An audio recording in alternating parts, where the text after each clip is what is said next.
Hanomboka amin'ny fotoantsika alohan'ny hanombohana ny fotoana dia misy fanamariana vitsivitsy. Voalohany indrindra alohan'ny teny ampiasaina eto anivon'ny Wayaltsipien, teny gasy sy teny frantsay, dia alohan'ny hanaovana ny teny fampidirana izay atao amin'ny teny vahiny, dia atao ny ady hevitra amin'ny teny malagasy ranoray ary ny teny famaranana amin'ny teny malagasy.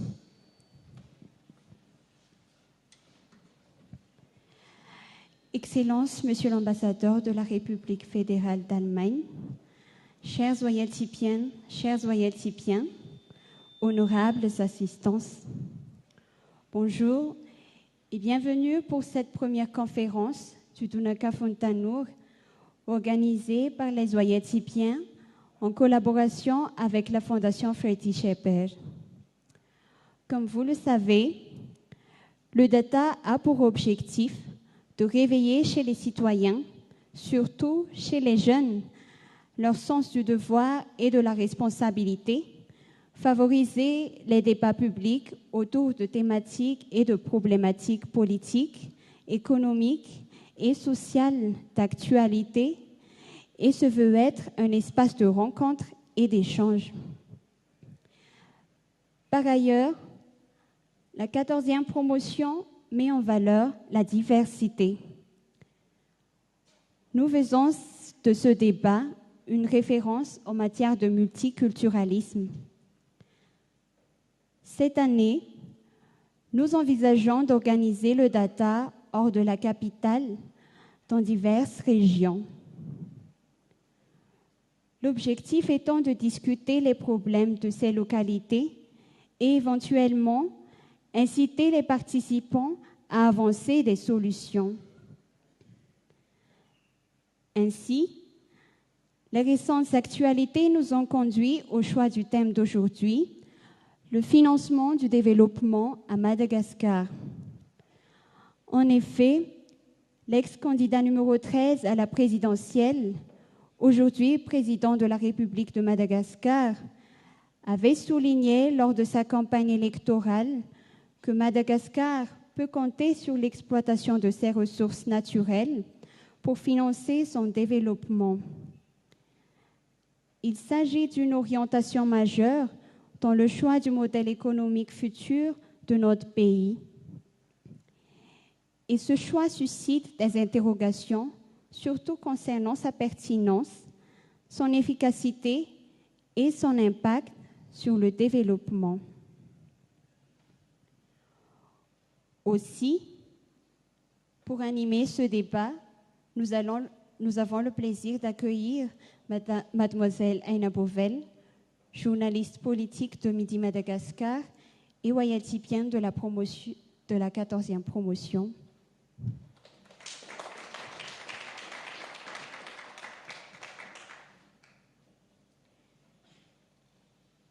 Elle nous présentera les panélistes ainsi que le déroulement de la présente conférence. Sans plus tarder, je vais céder la parole à Mademoiselle Aina Bovel. Aussi, au nom de la 14e promotion, je déclare le DATA officiellement ouvert. Mesdames et messieurs, excellent débat à toutes et à tous, et je vous remercie de votre aimable attention.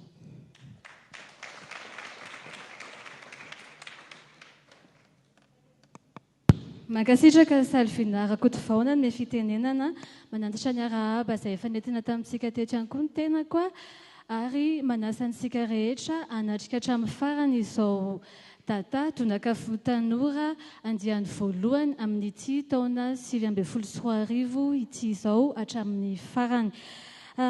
Famatsim-bola ny fampandrosoana eto Madagasikara ny financement du développement à Madagascar. Io no lohahevitra resantsika amin'ity anio ity ary resantsika vahiny anankefatra izay ho atolotra amintsika avy hatrany. Ny vahiny voalohany dia ahitana an'Andriamatoa Ratobison.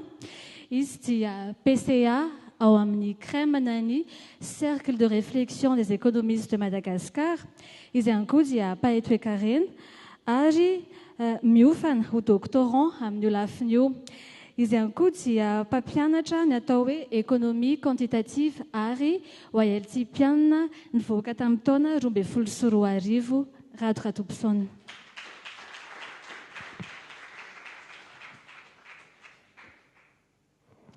Ny vahinintsika faharoa dia ahitana n'Andriamatoa Nirina Rakotomanantsoa.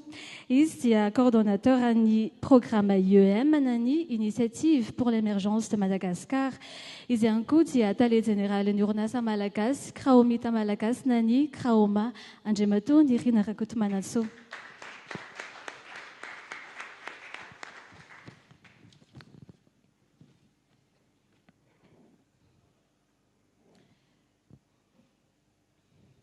Ny vahinintsika fahatelo dia ahitana n'Andriamatoa Rivo Rakotondrasanjy. Izy dia mpitantana ny orinasa mpamokatra éthanol au biohamby, administrateur général ny unité 0, orinasa misehatra amin'ny fanamboarana ny article textile filohan'ny Alliance pour l'industrialisation durable de Madagascar. Izy ihany koa dia administrateur an'ny FIV-PAMA nany fivondronan'ny mpandraharaha malagasy, mpikambana ao amin'ny chambre de commerce et d'industrie d'Analamainga izy a, mpikambana ihany koa ao amin'ny conseil de gestion ny OSTI, mpanorona ary administrateur ny groupe Facebook des bâtons de la relance économique ary mpanorona ny think tank Sangany. Andriamatoa Rivo Rakotondrasanjy.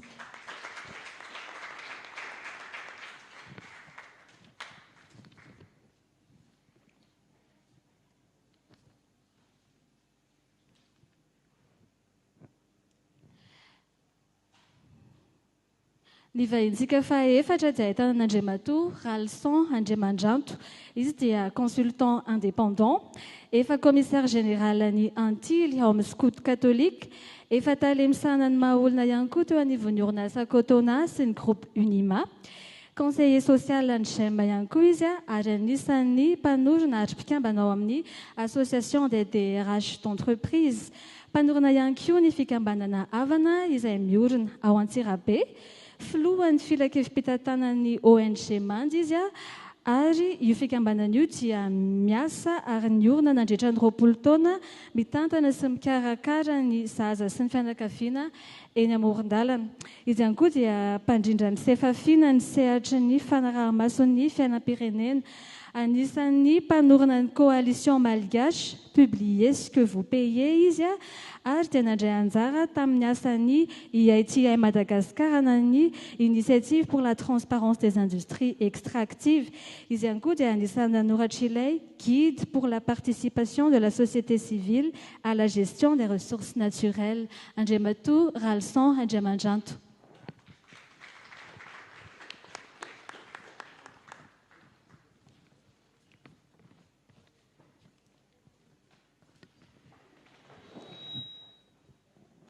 Zao zany no vahiny raha efa mpitafatafa sy raha hijinika amintsika amin'ity donaka fontanora-ndriany voalohany amin'ity taona-ty mizara roa ny fotoanantsika androany. Ny tapany voalohany dia hiadivana hevitra anehoana izy ireo ny heviny na ny aniany ny ihany koa ny sosikevitra izay arosony entiny hanatsarana ity famatsim-bola ny fampandrosoana eto Madagasikara ity. Manana hatramin'ny 5 tsika ifampiresahana amin'ny zareo amin'ny lafininy. Ny tapany faharoa kosa tsika tahaka ny mahazatra dia andray ny fanontaniana ny fahanamariana avy amintsika mpanatrika. Manana adiny iray eo sika anaovana izay fanontaniana na fahanamariana izay araka ny efa nolazain'ny Salvina teo dia amin'ny teny gasy sy na amin'ny teny frantsay no anaovantsika ny adievitra amin'ny ity anio ity. Koa alohan'ny tena iresahantsika dia miantso an'Andriamatoa 7 Andriamaroasina koa anazava amintsika ny votoatin'ny lohahevitra androany.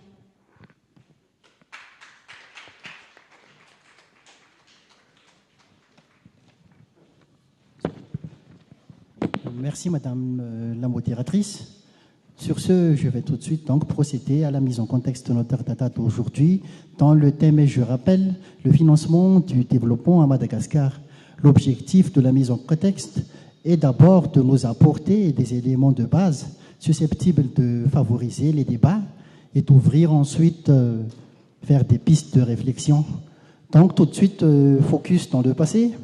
À travers les régimes qui se sont succédés, les constats des 3 dernières décennies laissent transparaître un financement de plans et projets de développement construits essentiellement autour des apports des bailleurs, figeant ainsi l'État dans un incontournable assistanat perpétué par un dictat porté sur les modalités d'exécution et le choix même des secteurs cibles.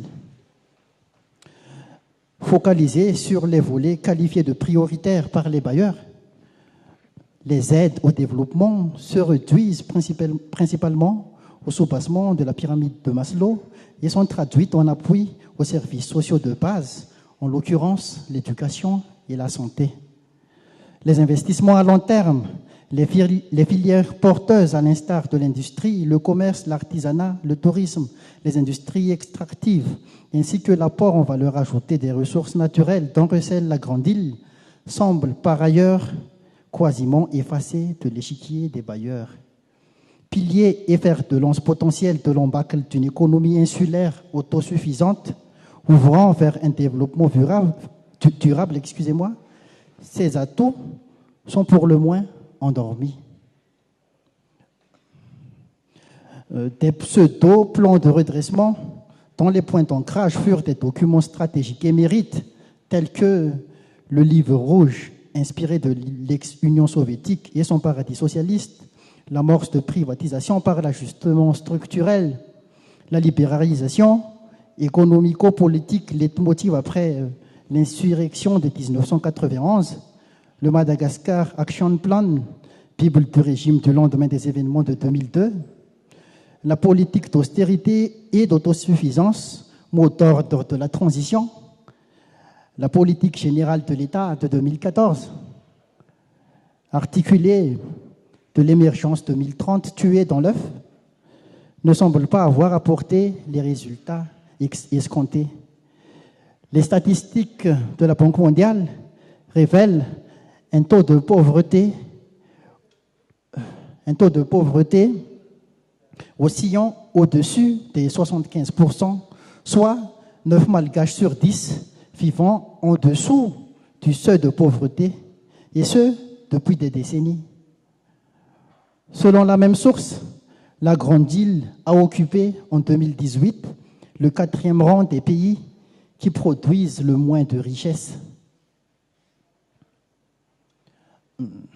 Avec l'avènement du régime en place, aguerri par les difficultés économiques surmontées pendant la période transitoire, où la politique d'autosuffisance était de rigueur dans une économie prise en otage, embourbée dans un timide taux d'industrialisation et où le fonctionnement reposait sur les rendus des recettes fiscales et douanières, une note d'efficacité en termes de développement est très attendue à travers l'accomplissement de l'initiative pour l'émergence de Madagascar. Une bonne gouvernance couplée à une mise en valeur à juste titre des ressources naturelles, faisant la fierté de Madagascar, susceptible de constituer un levier de développement, d'une part, et un tremplin pour le redressement socio-économique, d'autre part, retiennent aujourd'hui toutes les attentions. En 2010, près de 200 kilos de lingots d'or ont été sortis légalement du territoire par voie aérienne en l'espace d'1 mois, lorsque le gouvernement de l'époque a momentanément autorisé son exportation. Il est à noter que l'interdiction étant de nouveau en vigueur, les saisies se multiplient jusqu'à maintenant. Les rares chiffres recueillis révèlent en outre qu'entre 2010 et 2015, 8 905 rondins de bois de rose ont été saisis contre 179 950 rondins déclarés, selon donc les statistiques de Traffic Report parues en décembre 2016. Voilà des photos aériennes qui ont été prises à l'époque, donc d'embarquement clandestin de bois de rose. Et là, nous avons un grand porteur qui ont procédé donc à ces embarquements clandestins. Donc, les résultats d'une investigation publiée le 11 décembre 2017 par Laurence Defrano, journaliste du quotidien français Libération, mettent par ailleurs à nu une saisie de 3000 tonnes de bois de rose à Singapour, hormis d'autres coups de filet douaniers effectués dans l'Asie, la région de l'océan Indien et quelques pays d'Afrique. Tout ceci pour vous dire qu'il y a autant d'éléments témoignant des richesses nationales dont les enjeux sont considérables et qui nous mettent aujourd'hui au défi. Sur ce, Madame la modératrice, je vous passe la parole. Merci, c'est Andrea Maroisson. Financement du développement à Madagascar, Famatsimboula, ny fampandrosoana eto Madagascar, Andriamatorado Ratobson, inona avy ireo loharanom-bola ny fanjakana anankiray entina manantanteraka ny fampandrosoana. Misaotra betsaka indrindra Aina Bovel manatitra ny arahaba amin'ny tsika rehetra izay tonga manatrika eto amin'izao fotoana izao. Ny firenena rehetra maneran-tany na mahantra na manan-karena dia manana fomba iraisana hoentina maka amin'izany fampandrosoana izany. Ny fanao hatramin'izay dia amin'ny alalan'ireo hetra na anatiny na ny hetra any amin'ny sistany izany.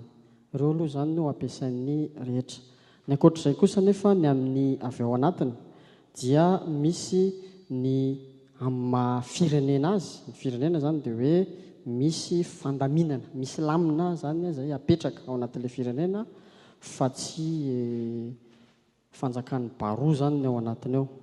Ny firenena anankiray koa dia afaka manao confiscation amin'ny fotoana izay mety ilana azy, azahoany vola iny. Afaka koa izy ho mpiara-miombonantoka amin'ny sehatra tsy miankina, amin'izay sehatra na seham-piariana anankiray izay hita indrindra fa tsy ho vita ny sehatra tsy miankina, dia mpiara-miombonantoka izy amin'izay ary manana ny fahefana feno izy ampiasa ny volam-panjakana na ny vola eo am-pelantanan'ilay fitondrana.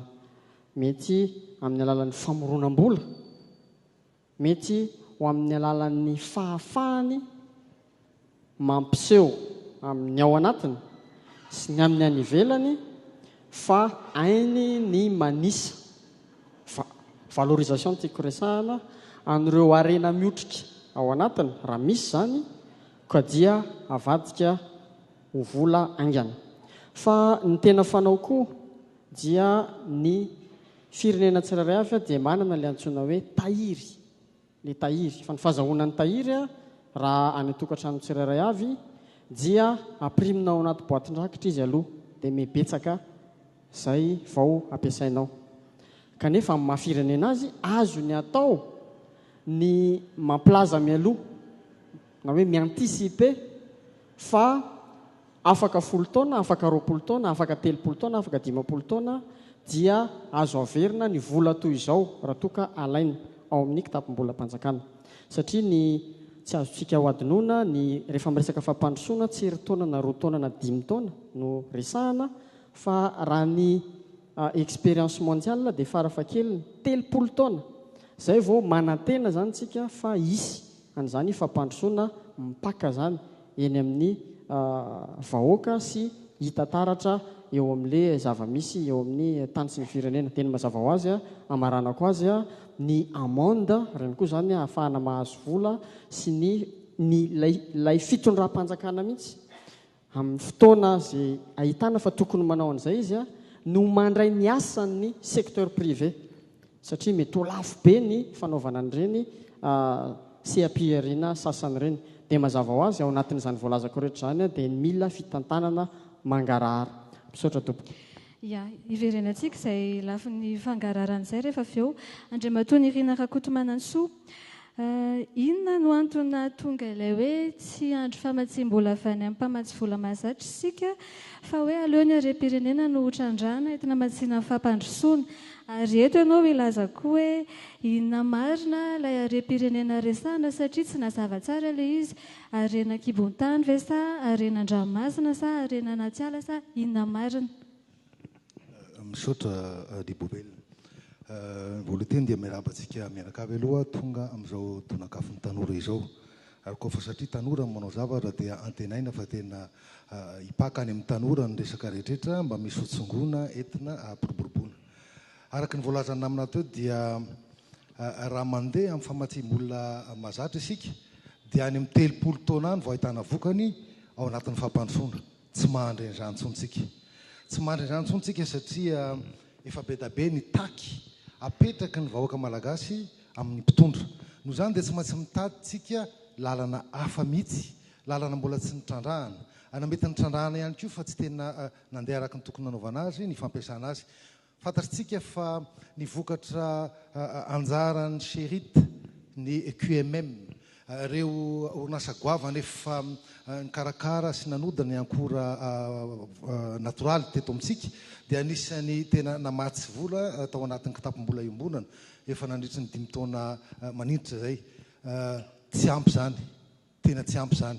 Noho izany tsy maintsy mitady tsika lalana hafa ihany koa, tsy ny arena ambanin'ny tany ihany fa eo ihany koa ny arena anatin'ny rano, économie bleue, io goavana be ny atolotry io arena anatin'ny ranomasina io. Ao ihany koa ny fampiasana araka ny tokony izy io resaka voajanahary io, ny resaka tourisme zany. Tsy voatery tsy maintsy manangana fotodrafitrasa goavana be manao an'io fa anisan'ny mampiditra vola be indrindra ihany koa ny écotourisme, ny resaka agribusiness etc etc etc. Ny tiana marihina fotsiny dia natao anahitratsika kely raha ny arena ambanin'ny tany eto Madagasikara dia ny 20 isan-jato fotsiny aloha zao ny tena fantatra. Vao ny 20 isan-jato fotsiny fantatra. Amin'ireo 20 isan-jato ireny nefa ny 3 isan-jato ny trandrahana. Sotra tompoko. Sotra tompoko. Andriamatoa Riva Rakotondrasanzy, manaona ny fahitanao an'izay hoe politika ny fanjakana zany hoe andeha hitrandraka ny harem-pirenena, indrindra fa par rapport amin'ny fiaraha-miasantsika tamin'ny mpamatsy vola mahazatra toy ny banky iraisam-pirenena na ny tahiry-bola iraisam-pirenena, inona mety ho tombony, inona mety ho olana amin'ny fampandrosoana?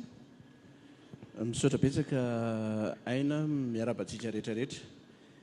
Amaliko azy ngamba aloha dia tsara fantatritsika ihany hoe nanahoana ty financement la développement teto Madagasikara ty zany hatramin'izay.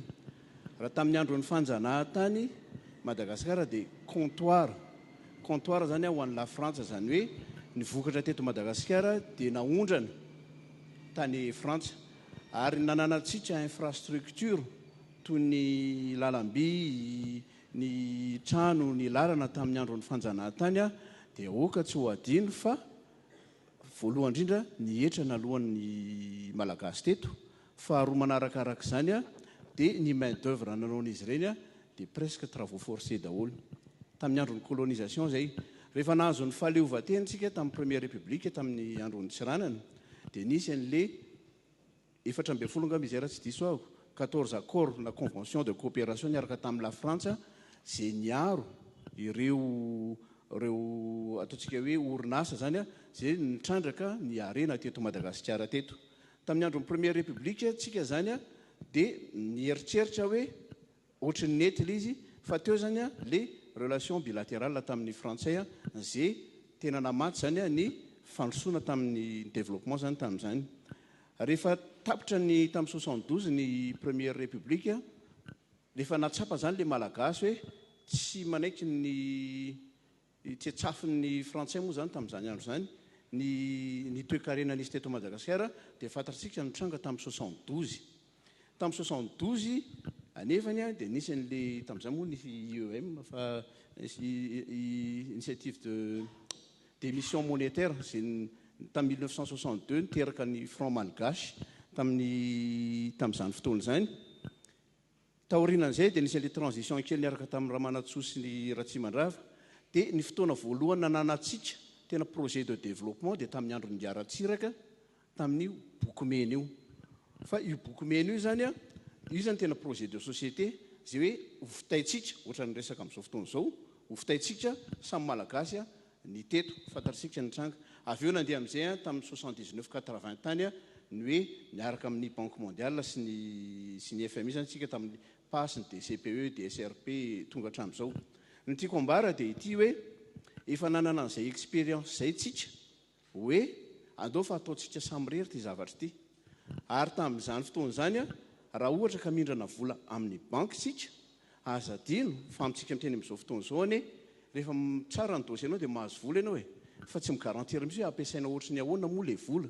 Ka raha ny hevitro izaho manokana malina amin'ny fanontaniany aina dia ny hoe raha izaho manokana dia tsy mino dans l'état actuel des choses fa afaka tsika hifinancer ny développement tsika malagasy amin'ny alalan'ny ressources naturelles izay misy eto amintsika eto dans l'immédiat dans la structure actuelle des choses satria misy fotoanana ny ametrahana na industrie anaovana négociation de partenariat miaraka amin'ireo olona hitrandraka azy ireo inona ny deal inona ny contrepartie zany rehetrarehetra zany ka ozy hoe tsy maintsy la preuve amintsika miteny amin'izao fotoana izao misy any fanarahana miaraka amin'ny bailleur traditionnel. Ia iverenantsika izay resaka izay avy eo Andriamatoa Alson Andriamandranto inona daholo tokoa moa zany ireo tsara ho fantatra alohan'ny hoe hitrandrahana ream-pirenena entina matsina ny fampandrosoana.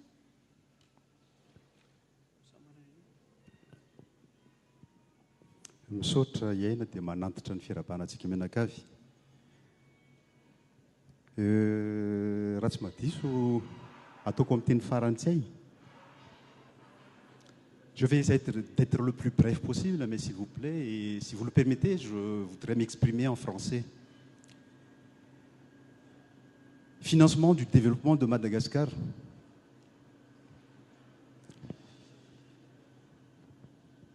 On pense utiliser, exploiter au maximum les ressources naturelles du pays. Premier point, aussi bien l'utilisation des ressources naturelles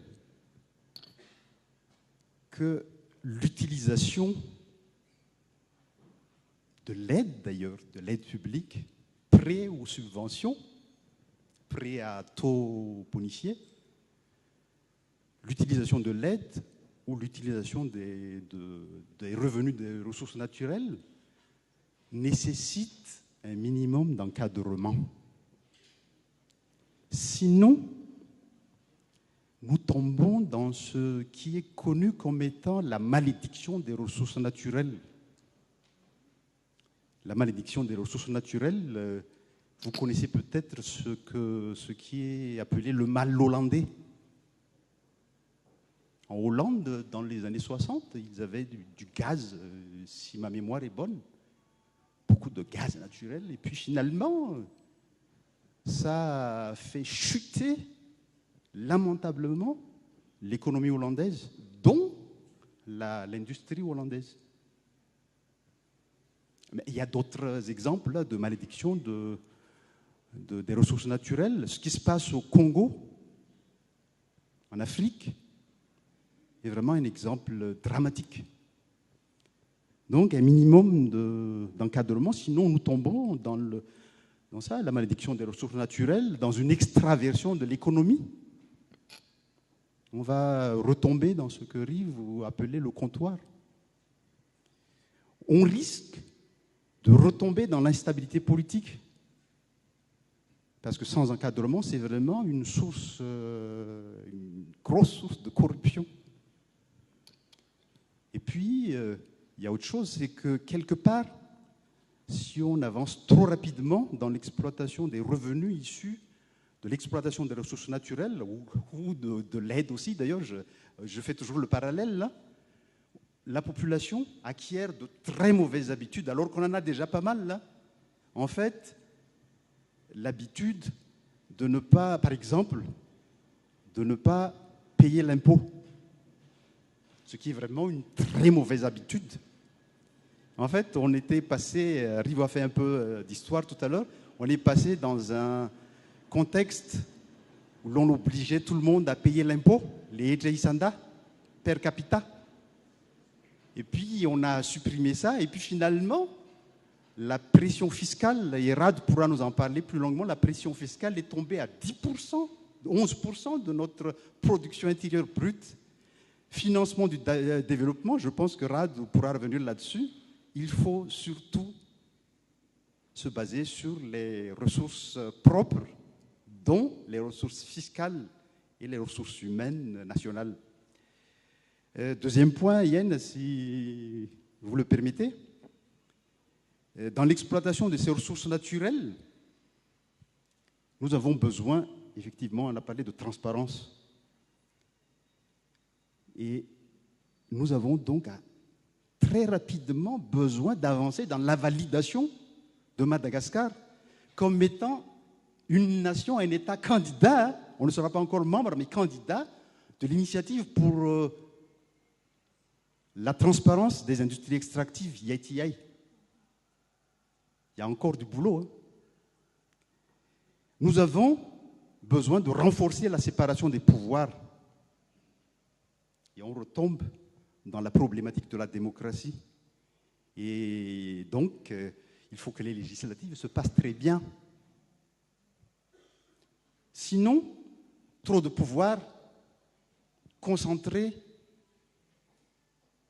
pour gérer les revenus qui pourront vraiment être immenses venant de l'exploitation des ressources naturelles. Là, on retomberait très vite dans la corruption de ce trop de pouvoir. Je sais que mon temps est terminé, mais je voudrais juste attirer quelques points un peu particuliers. Je pense que, de toutes les façons, Madagascar a besoin effectivement d'un État fort, développementiste. Ça, c'est incontournable. Nous avons besoin de renforcer la participation. La participation aussi bien au niveau de la base qu'au niveau national.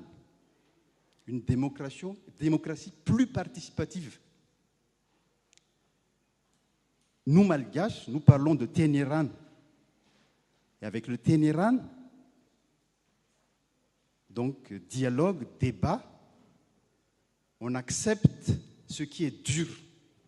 On accepterait une baisse de revenus s'il y a suffisamment de dialogue et de débat. Je crois que... Oui. Merci, Aïn. Ia, efa eo aminao ihany moa ny micro, Andriamatoa Ralson Andriamadra tonga dia ho tohizako fantarina manaraka ilay izy. Ny olana eto amintsika, araka ny efa voalaza teo na tamin'ny fandraisam-pitenen'Andriamatoa 7 Andriamaroasina teo arany, dia na eo amin'ny lafin'ny fitantanana ny volam-panjakana na eo amin'ny lafin'ny fitrandrahana ny harem-pirenena dia misy foana ny trafika, misy foana ny tsy fisian'ny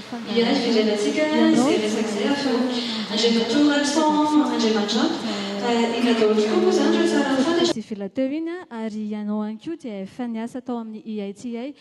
Fantatritsika hoe misy ny atao hoe norme EITI, afaka zarainao aminay hoe inona ilay norme EITI ary ahoana ny fomba ampidirana anazy rehefa mitrandraka ny harem-pirenena isika.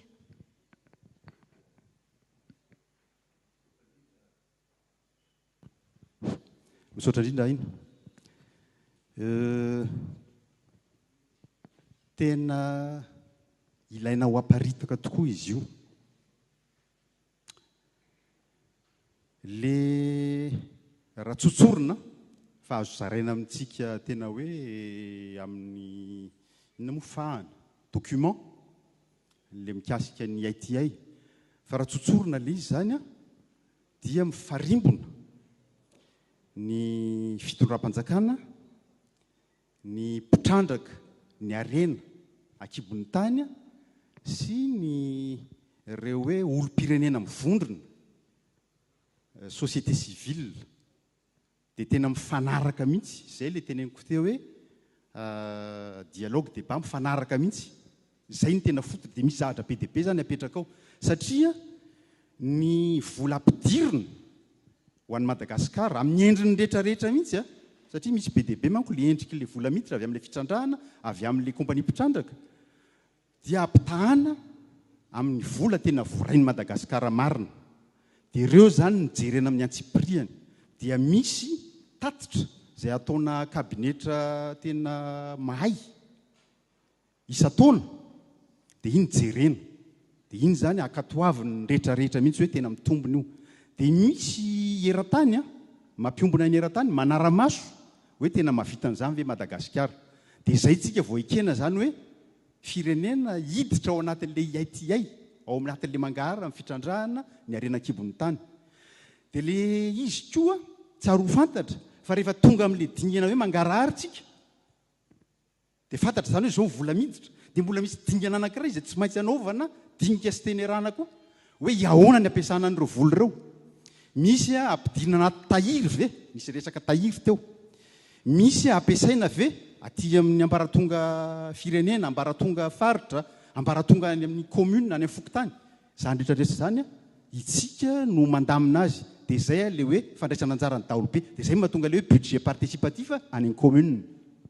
Andriamatoa Nirina Rakotomanantsoa, vonina amin'izany ve Madagasikara?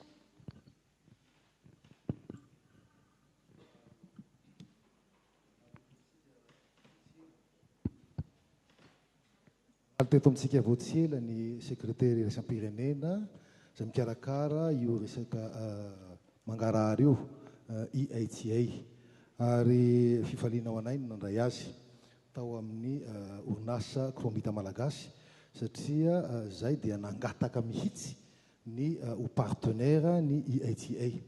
Ny amin'ny hoe vonina amin'izany tsika malagasy ndrafitra efa mipetraka.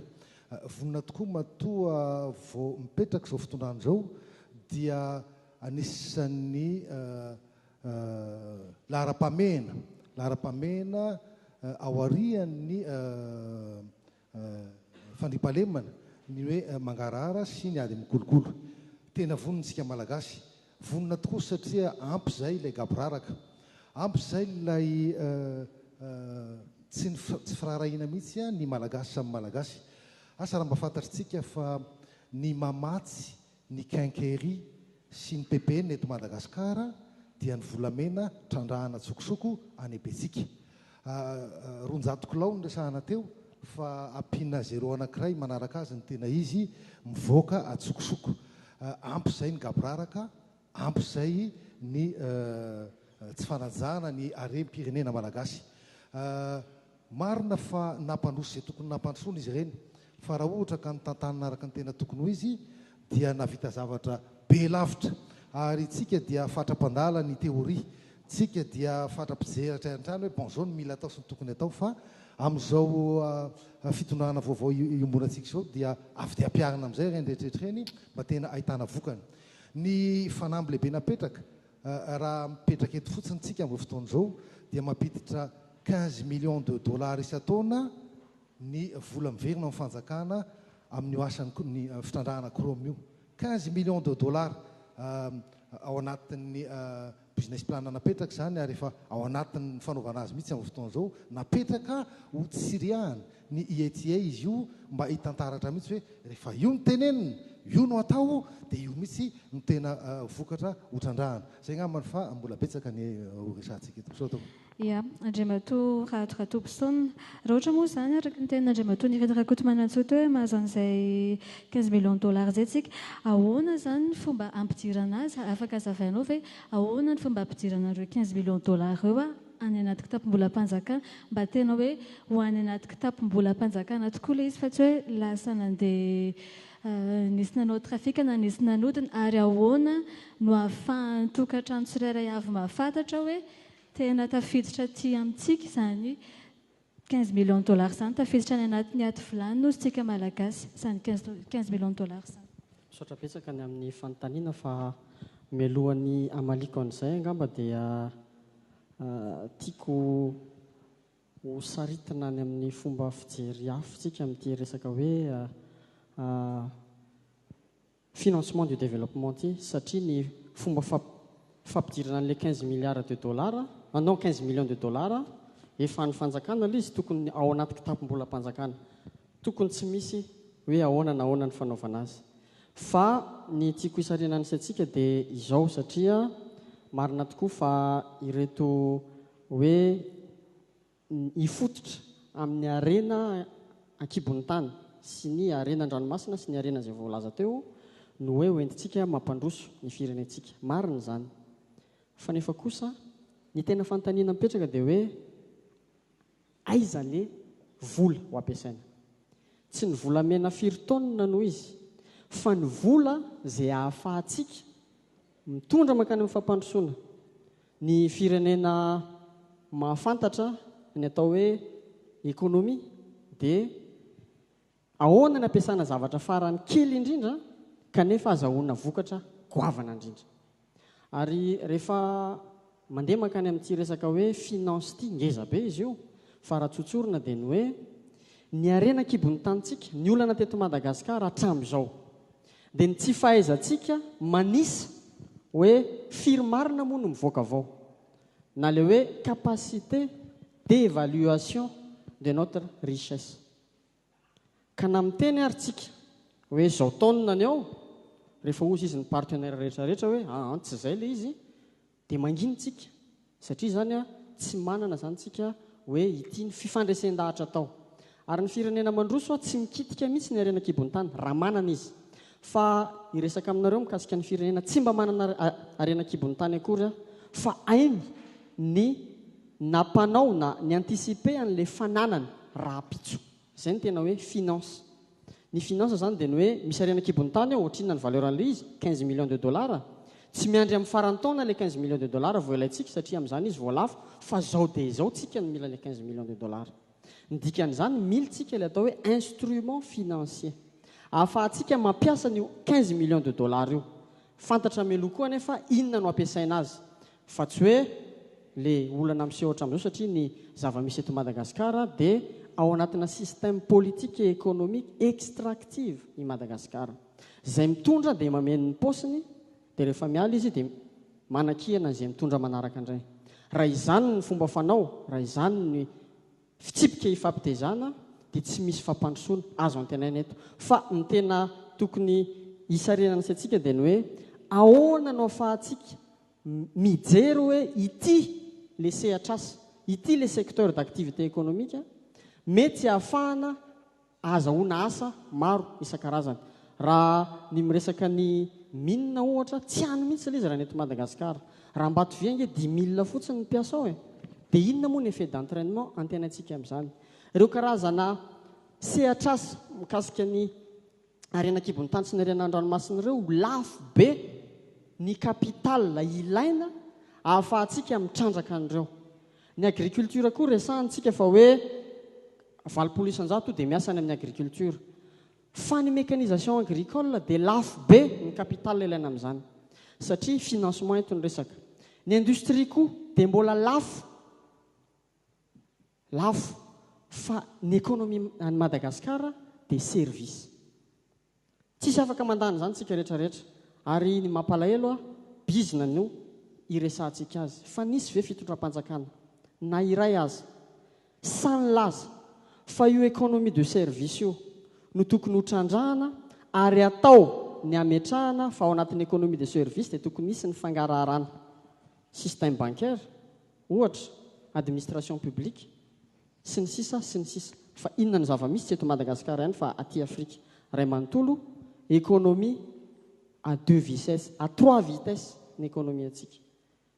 Le moderna be izay manana financement izy avy any amin'ny hafa satria atokisana ngeza be ny capital ampiasainy, le archaïque production de subsistance ho anay menaka avy kely ihany, ary ny fahatelo izay tena manahirana mihitsy ary bomba efa hipoaka tsoatsy raha tsy misy ny fipetra raisy ny fitondram-panjakana ankehitriny dia ity le secteur informel ity satria aza adinontsika fa io no namelona ny malagasy ankonany malagasy rairay avy nandritrandre ny crise rehetrarehetra ireny. Ka aokontsika tsy hovariana ny amin'ny arenan-kibon'ny tany ka hitrandraka ny arenan-kibon'ny tany fa ahoana ny ahafahantsika milaza sy mandresy lahatra any firenena izay mpiara-miombona antoka amintsika hoe manana zao taonina izay amin'ity sy amin'ity tsokotianay ny anay fa apetraka ay ary amin'ny bourserie na ary dia ome vola ilainay izay ho amin'ny fampandrosoanay amin'ny fotoana izay ilana azy. Ny crise de 2008 ange samy tehaka ny volany daholo ny olona crise financière ka manino tsika ny tsy afaka manao an'izany koa milaza tsika fa misy arena ao aza kitikitihana tompoko ny arenanay fa omeo anay ny vola mifanaraka amin'ny arenanay izay ao zay no tokony fifandresen-dahatra atao ny fitondram-panjakana manoloana ny partenaire atsika. Misaotra tompoko. Andriamatoarivo Rakotondrasanjo koa teo ohatrany tsy tena nitovy-hevitra tamin'ilay hoe fitrandrahana ny harem-pirenena. Mitovy-hevitra amin'ny Andriamatoa Rado Ratobisona fa ianao samy mahita hoe misy lalana hafa tokony izorantsika entina hamatsiana vola amin'ny fampandrosoana sa hoe aleo mitrandraka ihany sa hoe aleo miaraka amin'ny mpamatsy vola mahazatra sa misy alternativa hafa afaka arosonao. Voatery tsy maintsy nijanona moa za tamin'ny famille Belarina ny hevitra fa somary nampiororon'ilay timekeeper tatsy tsy maninona ny tiako ambara zany dia zao hoe mirona any amin'ny hevitry irado dans le sens hoe tsy tsara zany no arona be loatra any amin'io resaka arenan-kibon'ny tany io ny resaka financement na développement eto Madagasikara sy ny hoe azahoana vola. Aza diny fa ny PIB na ny arika-arena fao be dia misy ny valeur ajoutée izay créé eto amin'ny firenentsika. Ary io valeur ajoutée io tsy ny mine rery ihany no mamoaka an'izy io, no miteraka an'izy io, fa be dia be izy io dont ny industrie. Ary toisiko ilay resaka teo satria izay moa fanontaniany aina tamiko teo dia ny hoe ilay hoe ny Banque mondiale sy ny FMI ve ilaina ve sa tsy ilaina sa ahoana ny financena le développement dia amintsika miteny amin'izao fotoana izao tsy misy industrie afaka hipetraka sy hivelatra mihitsy eto Madagasikara raha izao structurany eto amintsika izao ny énergie ny accès amin'ny électricité à peine 13% ny firenena no mahazo azy ary 13% reo fantatsika fa délestage courant tsy matanjaka akory ahafahana manodina ny milina tsy nyrehetrarehetra akory ny ohatra ny Ambatovy ka afaka sady anamboatra ny voie ferrée izy no anamboatra centrale anankiray miproduire ny électricité izy ny orinasa feno ary tokony orinasa ny atsangatsika eto Madagasikara satria ny valeur ajoutée créen'ireo orinasa zay tokony atsangatsika eto Madagasikara eo ny ahafahantsika manao réinvestissement amina projet maro dia maro ary eo zany misy efa eto amintsika eto ny akabeazan'ny akora sy ny fahaiza-manao raha tsy resaka fotsiny ny zavatra isan'ny tsotra indrindra dia ny hoe ny industrie agroalimentaire ny industrie textile zany zany orinasa efa misy efa ao anatin'le tissu économique atsika zany hoe tsy mila mitady lavitra tsy andehanao négociation amina gros investisseurs zay foana mantsy le resaka tamin'ny fitondrana teo aloha teo hoe miandry IDE mpampiasa vola avy any velany fa le eto tsy asiana resaka mihitsy nefa 99% ny tissu économique eto Madagasikara dia PME sy TPE daholo ary raha toaka amin'ny resaka hoe tsy afaka miala mihitsy aloha itsika zao amin'ireo bailleurs de fonds traditionnels reo zany hoe ny Banque mondiale sy ny FMI dia raha tena te-handroso ny tissu économique atsika mila tsika manamboatra lalana mila tsika amin'io resaka énergie io ary raha namboatra lalantsika ny délai de retour d'investissement amina lalana 15 à 20 ans tsy misy privé andeha tsoboka amin'izany investissement zany fa tsy maintsy ny fanjakana raha tsy hoe anga hifampiraharaha amina privé zay tsy dia maro-pototra loatra ny mode de financement dia voafatotra atsika mandritra ny 10 taona na mandritra ny 20 taona dia ozy izy hoe tsy maintsy aloha tsika mistructuré an'le économie atsika tsy maintsy tsika mamokatra énergie ahafahany industrie atsika mihodina tsy maintsy tsika manamboatra lalana désengorger an'ireo toerana rehetrarehetra zany zay producteur ana matière première sy ressources ahafahany industrie mihodina reo zany rehetrarehetra zany dia tsy ahafahantsika mihitsy zany miala amin'le hoe reny bailleurs de fonds traditionnels zay manao prêt à taux concessionnel manao subvention tsy ahita mihitsy sika zany mpampindram-bola raha ataoko hoe sarotra ka mazava ny fitantanam-bola mazava eo zany le intérêt réciproque hoe tokony mihitsy sika zany any aloha raha ohatra ianao ka hividy tomobile tsy dia couvert bancaire ny andeha hividananao tomobile zay à court terme taux lafo be fa tsy maintsy zavatra plus ou moins à long terme donc zany itsika zany lasa voarebireby le resaka politika fotsiny hoe tsy vitantsika zao marina mihitsy averiko indray marina mihitsy fa hoe afa manina arany tamin'ny 79 tamin'ny 1980 nefa teto ny Banque mondiale mbola zao ihany nitsika fa ny banque mondiale anga no nitondra ny firenetsika, itsika no nitondra ny firenetsika, itsika ve nanana sarisaritsevitra momba ny fiarahamonina tiatsika ajoro eto Madagasikara, itsika ve nanana vinam-piarahamonina, itsika ve nanana projet de société, ty toeranty anaovantsika tourisme, ty toeranty anaovantsika agribusiness, eto anaovantsika mine zany rehetrarehetra zany tsy mbola fanontaniana mipetraka tamintsika tamin'ny andron'ny Ngiaratsiraka, tsy hoe Proratsiraka fa le vision an'le rangahy iny raha nanao izy ny banque ny tantsapamokatra, c'était pour financer le secteur primaire. Raha avy eo nanao izy ny BNI, Banque nationale de l'industrie, c'était pour financer le secteur secondaire. Ary banque fampandrosoana ny varotra, c'était pour financer le commerce na ny secteur tertiaire. Fa nijanona oviana sy théorie fotsiny le zavatra dans la pratique izy tsy nandeha. Fa itsika mihitsy aloha mila manontany tena développement ohatra n'inona ny tiantsika atao, ahoana ny financentsika anazy, fa raha n'izao aloha dia miala tsiny fa mety tsy mitovy hevitra amin'ny namako ato, fa dia tsy dans l'immédiat sarotra dia sarotra ny miala amin'ireo bailleurs de fonds reo.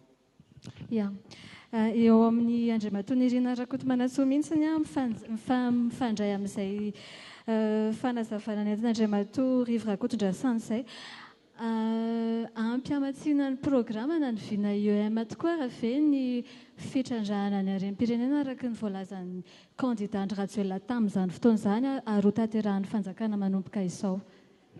Efa filoham-pirenena aloha ny Andriamatoa Andry Rajoelina ankehitriny. Ary satria efa voafidy ny vahoaka malagasy ho filoham-pirenena izy dia nanolotra ny programa. Zay aloha zany no ohatrany hoe apetraka tsara ilay fototry ny zavatra resahana. Efa mipetraka ilay programa. Ao anatin'io programa io dia nomena ny laharam-pamehana, ampiarana natao hoe fampandrosoana. Dia misehitry ny tourisme ao, ny mine, ny économie bleue, misy ihany koa ny agriculture, etc. etc. Zay no hijerevan'ny rehetrarehetra ny hitantarana hoe aiza ilay fampandrosoana ka hisafidianany tsirairay avy, aiza izy nivelatra, hisehatra. Fa napetraka ihany koa ny anjarany tsirairay avy, ny fanjakana dia ametraka ny fototra fanjakana dia